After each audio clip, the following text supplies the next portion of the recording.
Exercice 4. Quelle est la valeur de A, B et C après exécution du programme suivant? Pour répondre à cette question, nous devons suivre l'évolution des trois variables au sein de notre programme. La variable A, B,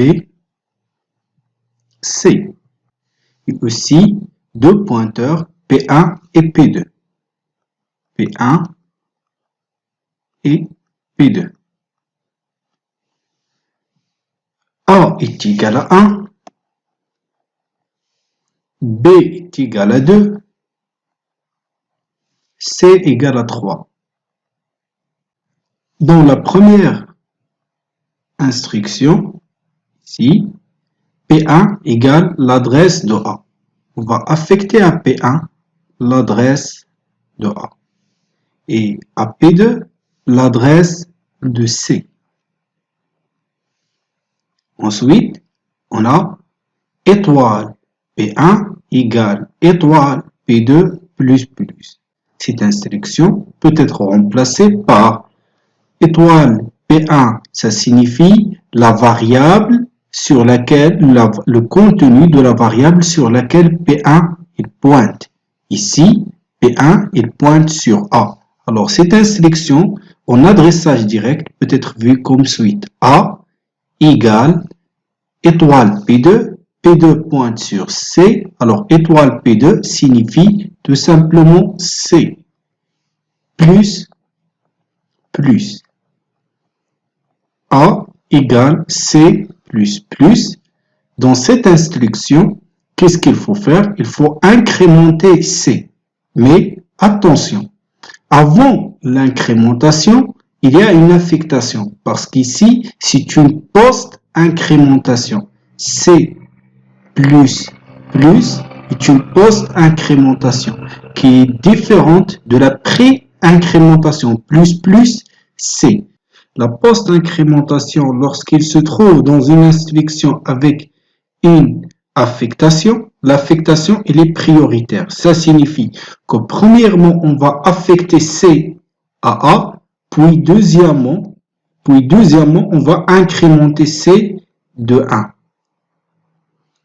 Si on avait A égale plus plus C, les choses seront tout à fait différentes. Plus plus C signifie qu'il faut premièrement réaliser l'incrémentation, puis deuxièmement l'affectation. Alors ici, qu'est-ce qu'il faut faire? Il faut premièrement affecter la valeur de C à A. La valeur de C, on va l'affecter à A. Ça signifie que dans A, on aura la valeur 3. Deuxièmement, on va incrémenter la valeur de C.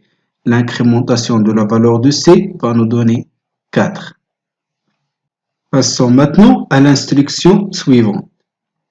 P1 égale P2. P1 égale P2, ça signifie P1 reçoit P2. Dans P1, je vais mettre l'adresse de C. Dans P1, je vais mettre l'adresse de C. Puis, P2 égale l'adresse de B. Dans P2, je mets l'adresse de B. Ceci signifie que P1 maintenant, il pointe sur C et que P2, il pointe sur B. Dans la sélection suivante, on a étoile P1 moins égale étoile P2. Cette instruction peut être écrite comme suite. Étoile P1 égale étoile P1 moins étoile P2. Qui peut être vu en adressage direct comme étoile P1, elle représente la variable C égale C moins étoile P2, P2 pointe sur B, alors étoile P2, ça signifie la variable B en adressage direct. Alors C égale à C moins B. On cherche la valeur de C, C égale à 4, la valeur de B, 2, Alors 4 moins 2, c'est 2. Et le résultat, on va l'affecter à C, ce qui signifie que dans C, j'aurai la valeur 2. Ensuite, on a plus étoile P2.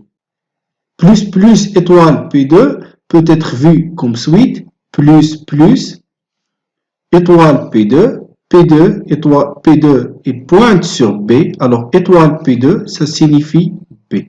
Alors, c'est l'incrémentation de B. Alors, la valeur de B va devenir 3. Puis, P1 égale l'adresse de B. P1 égale l'adresse de B. Dans P1, je mets l'adresse de B. Ça signifie que P1, il pointe maintenant sur la variable P.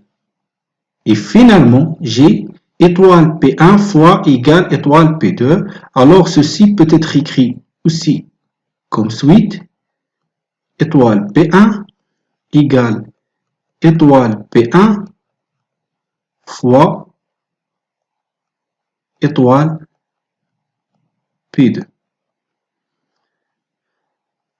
P1 pointe sur B, alors étoile P1, il représente en adressage direct la variable B.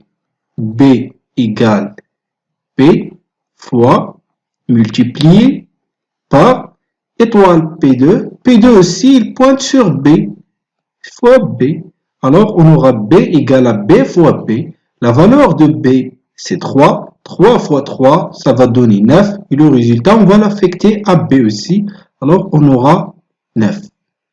Finalement, on nous demande d'afficher les valeurs de A et de B et de C. Alors, la valeur de A, c'est 3. La valeur de A, c'est 3. La valeur de B, c'est 9. La valeur de C, c'est 2. Exécutons maintenant ce programme.